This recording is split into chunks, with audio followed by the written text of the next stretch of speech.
Bonjour à tous, je suis très heureux de vous retrouver pour Intérêt Général. Les 14 et 15 novembre s'est tenue la Pro Bono Factory sur le parvis de la Défense. Les collaborateurs des grands groupes sont venus donner des compétences aux associations, aux acteurs de l'intérêt général. Ils se sont mis en mode Pro Bono. Je vous propose d'aller à la rencontre de ces collaborateurs qui donnent des compétences, de vivre ensemble les temps forts de la journée.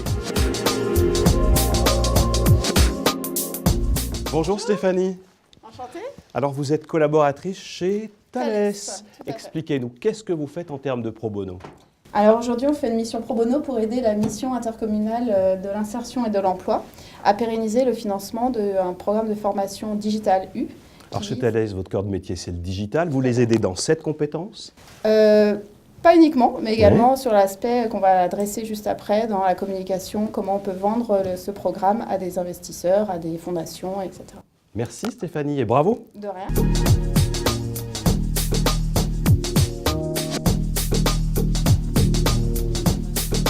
Bonjour. Alors je suis au sein d'un nouveau marathon du pro bono. Bonjour Anne-Lise. Bonjour. Vous êtes une collaboratrice de la Société Générale et vous êtes en mode pro bono. Exactement. Qu'est-ce que vous faites? Expliquez-nous. Alors aujourd'hui, on travaille pour la compagnie Le Fil de Soie et on est en train de réfléchir à la conception de leur nouveau site internet. Pour vous, Anne-Lise, c'est l'occasion de quitter le siège de la Société Générale et puis de découvrir un autre univers. Exactement, découvrir, d'y revenir pour mon cas particulier, mais voilà, ça fait plaisir de pouvoir apporter et envie de découvrir les produits après, d'aller au spectacle. Voilà, bien nous irons tous au spectacle.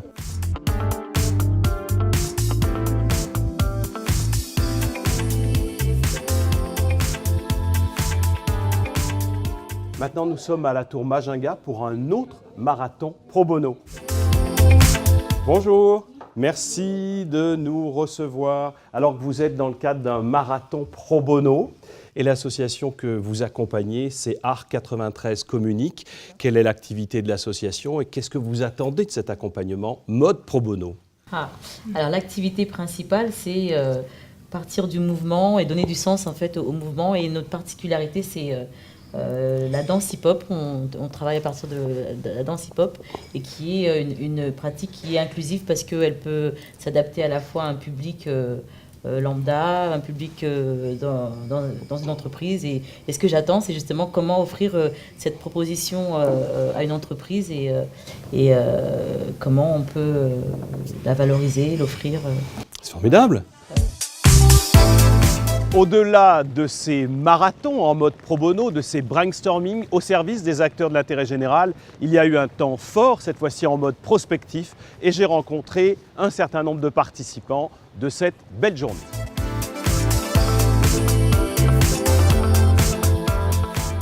Bonjour Céline, pouvez-vous nous expliquer le programme Pro Bono Lab?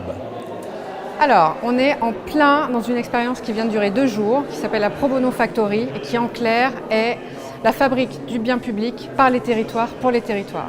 Qu'est-ce que ça veut dire simplement? Ça veut dire qu'on a, avec l'association Pro Bono Lab, identifié des causes sociétales clés sur le territoire de l'Île-de-France. On a ensuite identifié des associations qui travaillent sur ces sujets et qui ont des besoins de compétences pour se développer durablement. Et on a 250 hommes et femmes dans ce quartier d'affaires qui se sont mobilisés pendant 2 jours pour offrir et partager leurs compétences avec ces associations pour les aider. Dans le cadre de marathons, ce sont des brainstorming où les échanges de compétences se font entre des cadres d'entreprise et puis des associations, des acteurs de l'intérêt général. Pourquoi avoir choisi de le faire ici, au cœur du quartier d'affaires de Paris-La Défense? Parce que les entreprises, c'est des viviers de compétences, qu'ici on est en plein dans un quartier d'affaires et on a 18 entreprises qui se sont mobilisées. On a misé sur l'effet démultiplicateur de ce quartier d'affaires pour donner envie à d'autres et pour développer ces Pro Bono Factory à l'échelle d'autres territoires demain, notamment nos territoires d'ancrage, Méditerranée, Hauts-de-France et Auvergne-Rhône-Alpes. Alors on va tous se mettre en mode pro bono? On espère. Merci Didier.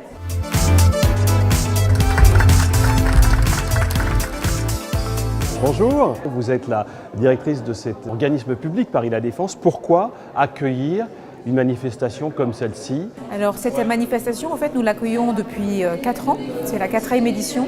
Et dès le démarrage, quand nous avons été approchés par le Pro Bono pour organiser cet événement à l'échelle, non pas d'une entreprise, mais de tout le quartier d'affaires, on s'est tout de suite engagé avec beaucoup d'enthousiasme dans cette direction, parce que ça correspond quelque part à ce qu'on cherche à faire de manière générale dans nos missions. Paris La Défense est un établissement public qui a la mission en particulier d'animer et de faire la promotion du quartier d'affaires. Et dans ce cadre-là, l'un de nos enjeux essentiels, c'est d'arriver à créer du lien entre les collaborateurs du quartier, entre les talents du quartier.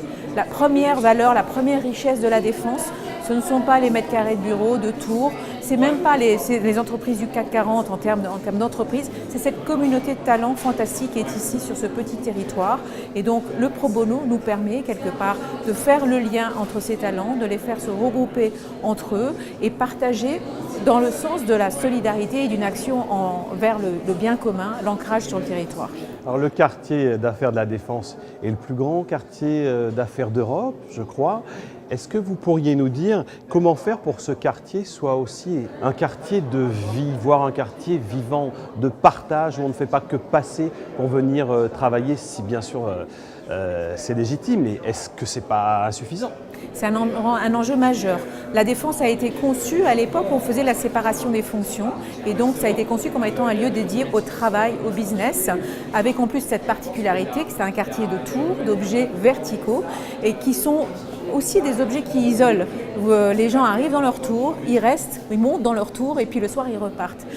Or la Défense, c'est pas juste une juxtaposition de tours, c'est cette communauté, et donc l'enjeu c'est de recréer l'horizontalité pour créer la relation, créer le lien et donc la vie. Parce qu'en réalité, le sujet aujourd'hui, c'est que chacun d'entre nous qui travaillons dans l'entreprise voulons être dans un quartier qui vive, pas simplement dans notre bureau.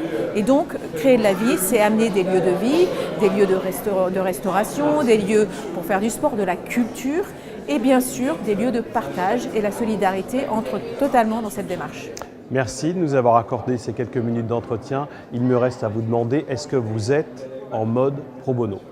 Alors, je suis en mode pro bono au sens où Paris La Défense, cette année, a mis à peu près 10 collaborateurs qui ont participé à l'édition sur différentes associations. Tout à fait, nous sommes pro bono. À très bientôt.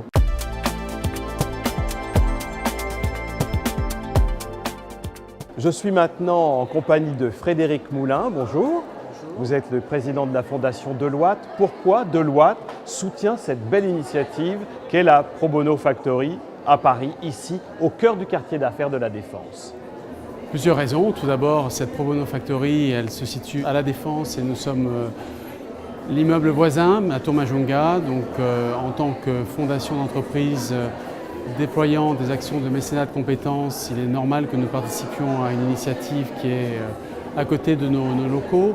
Plus sérieusement ou plus profondément, c'est une initiative qui est importante dans la mesure où elle permet de sourcer beaucoup d'associations dans le même lieu, dans une unité de temps, dans les 2 jours qui viennent de s'écouler.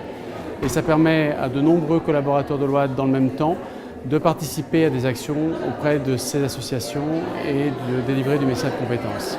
Parce que vous alliez déjà sur le sujet, l'engagement des collaborateurs et des collaborateurs de Deloitte, bien évidemment, est au cœur de la démarche pro bono. C'est ce qui anime votre engagement dans ce projet. Absolument. C'est à la fois une de nos fiertés et de nos réalités. Aujourd'hui, nous avons 4000 collaborateurs chaque année qui participent à des actions de mécénat de compétences dans le domaine de l'éducation ou de l'entrepreneuriat social. C'est particulièrement important parce que ça donne à la fois du sens à ce qu'ils font, mais aussi un levier extraordinaire dans les actions de la Fondation que nous menons. Alors si je vous demandais, pour caractériser le pro bono et peut-être cette Pro Bono Factory ici au cœur du quartier d'affaires de La Défense, un indicateur clé, un chiffre qui pourrait ou une donnée qui pourrait caractériser cet engagement? J'en donnerai 2 et pas un seul. Les 4000 collaborateurs qui participent chaque année à ces actions de mécénat de compétences au sein de la Fondation Deloitte. Et puis également les bénéficiaires. L'année dernière, de par les actions de la Fondation Deloitte, nous avons contribué à apporter des mécénats de compétences dans l'éducation et l'entrepreneuriat social à un peu plus de 14 000 bénéficiaires. Merci de nous avoir accordé cet entretien. Belle soirée. Et puis, il va y avoir de la chanson avec une artiste emblématique, Marjolaine Piémont. J'espère que vous appréciez aussi la musique. Absolument. Merci beaucoup, Olivier. Et je suis maintenant avec Alexandre Josse. Bonsoir. Bonsoir. Pour la fabrique Spinoza. Est-ce que le bonheur au travail est possible? Oui, c'est possible. On voit des entreprises où les gens sont heureux. On connaît les mécanismes et les leviers du bonheur au travail, une bonne gouvernance, des relations humaines sympathiques, un travail qui vous plaît. Et enfin, ça s'apprend et nous, chaque année, nous développons une université du bonheur au travail pour apprendre ces outils et être bien dans son travail. C'est quoi le conseil majeur pour être bien au travail?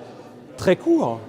Eh bien, développer des relations humaines harmonieuses avec ses collègues et s'interroger en permanence en équipe, qu'est-ce qu'on pourrait faire mieux pour bien travailler ensemble. Alors, puisque nous sommes à la Pro Bono Factory ici, dans le quartier d'affaires de la Défense, Pro Bono, c'est donner des compétences, du bénévolat de compétences. Est-ce que le Pro Bono, ça peut participer à rendre plus heureux? Oui, l'altruisme est quelque chose au bénéfice de celui qui le reçoit, mais de celui qui le donne également. Et revenu dans son entreprise, quand on a effectué du mécénat de compétences, on se sent bien et on a surtout réappris à s'interroger sur le sens de ce que l'on fait et on peut donc le réintroduire plus facilement dans son propre métier. Alors, le saviez-vous, vous avez aussi créé l'Université du Bonheur. Exactement, c'est l'Université du Bonheur au Travail, 3 jours pour acquérir tous les outils afin de se former à être mieux ou faire en sorte que ses collègues soient mieux au travail autour de soi. Merci Alexandre Josse et à bientôt pour en savoir plus sur cette journée du Pro Bono Factory ici à Paris La Défense. Toute compétence est un bien public et je vous donne rendez-vous la semaine prochaine pour un autre numéro d'intérêt général. Au revoir, merci.